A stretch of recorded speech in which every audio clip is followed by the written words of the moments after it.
आज हमारे पास ज्योतिष से जुड़ा एक बड़ा ही दिलचस्प दस्तावेज है।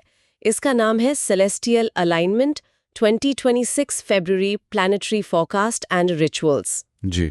आज तारीख है 11 फरवरी 2026, बुधवार का दिन, और स्रोत के मुताबिक आज चंद्रमा धनु राशि में है और एक खास व्याघात योग बना हुआ है। हाँ, व्याघात योग। तो आज हम यही समझने की कोशिश करेंगे कि इन ग्रहों की चाल का आज 12 राशियों पर क्या असर पड़ने वाला है। और यहाँ सबसे पहले मुझे लगता है व्याघात योग को समझना जरूरी है। हाँ, बिल्कुल। जैसा इसका नाम है व्याघात, मतलब चोट या कोई बाधा, तो ये योग दिन में कुछ कह सकते हैं अप्रत्याशित मुश्किलें या झटके ला सकता है। अच्छा। इसीलिए आज की भविष्यवाणियों में सावधानी बरतने की सलाह बार बार दी गई है। और ऊपर से आज बुधवार है, यानी बुध का दिन, जो बुद्धि और व्यापार का ग्रह है। बिल्कुल। तो आज के दिन फैसले बहुत सोच समझ कर लेने होंगे। ये तो एक दिलचस्प विरोधाभास है। मतलब एक तरफ बुध ग्रह है जो हमें सोचने समझने की ताकत दे रहा है, और दूसरी तरफ एक योग जो अचानक मुश्किलें ला सकता है। सही कहा। स्रोत में मेष और वृषभ राशि को लेकर जो कहा गया है वो इस विरोधाभास को साफ दिखाता भी है। बिल्कुल। स्रोत कहता है कि मेष राशि के लिए दिन भाग्यशाली है क्योंकि चंद्रमा उनकी कुंडली के 9वें भाव में है। अच्छा, 9वां घर। हाँ, ज्योतिष में 9वां घर भाग्य का, धर्म का और लंबी यात्राओं का होता है।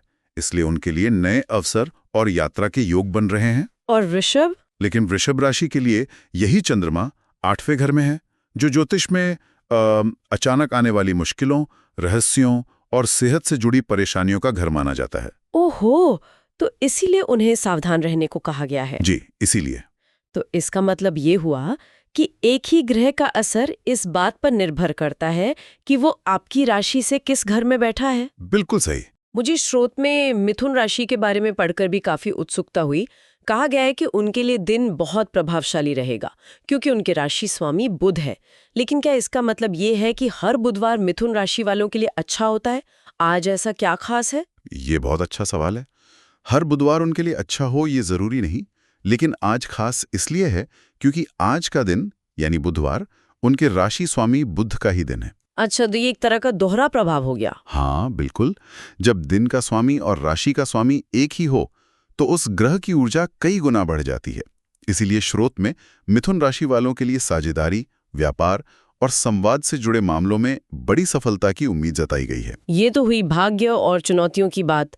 अब देखते हैं कि करियर और पैसे के मोर्चे पर आज की ग्रह स्थिति क्या कह रही है। जी। मुझे ये बात हमेशा हैरान करती है कि कैसे एक ही दिन में कुछ राशियों के लिए फंसा हुआ धन वापस मिलने की बात होती है, जैसे वृश्चिक के लिए, और दूसरों के लिए खर्चों की अधिकता की, जैसे मकर राशि वालों के लिए। ये संतुलन कैसे काम करता है? ये संतुलन भी वो ग्रहों की स्थिति से ही तय होता है।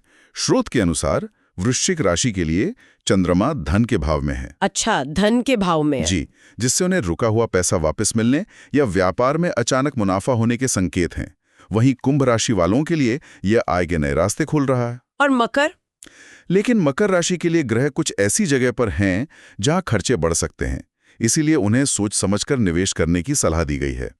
यह दिखाता है कि आज की ऊर्जा आर्थिक मामलों में भी काफी ध्रुवीकृत है, मतलब एक दूसरे से बिल्कुल अलग। तो क्या इन ग्रहों के मिले जुले प्रभाव को बेहतर बनाने के लिए स्रोत में कुछ उपाय भी सुझाए गए हैं? हाँ, और वो उपाय सीधे आज के ग्रहों से जुड़े हैं। जैसे भगवान गणेश को 21 दूर्वा अर्पित करना। हाँ। गणेश जी बुद्धि के देवता हैं और आज का दिन बुध का है, जो बुद्धि का ही ग्रह है। तो ये उपाय सीधे तौर पर आपकी निर्णय लेने की क्षमता को मजबूत करने के लिए है। सही बात है। इसी तरह गाय को हरा चारा खिलाना या हरी चीजों का दान करना भी बुध ग्रह की ऊर्जा को शांत और कह सकते हैं सकारात्मक बनाने का एक तरीका माना जाता है। तो कुल मिलाकर स्रोत का सार ये है कि आज का दिन अवसरों और चुनौतियों का एक दिलचस्प मिश्रण है। व्यापार, यात्रा और आर्थिक लाभ के मौके हैं, लेकिन साथ ही अचानक आने वाली बाधाओं और सोच समझकर फैसले लेने की जरूरत भी है। सही काम। दिन की पूरी कहानी बुध और चंद्रमा की स्थिति के इर्द गिर्द घूम रही है। और यही तो ज्योतिष का सबसे दिलचस्प सवाल भी है ना, कि क्या सितारे हमारा रास्ता लिखते हैं या सिर्फ सड़क पर रोशनी डालते हैं, और गाड़ी तो हमें ही चलानी होती है। बहुत गहरी बात है। ये स्रोत हमें बस उस रोशनी को बेहतर ढंग से समझने में मदद करता है, और ये सोचना किसी के लिए भी दिलचस्प हो सकता है कि आज उनके जीवन के फैसले उनकी अपनी मर्जी से हो रहे हैं या इन ब्रह्मांडीय इशारों से।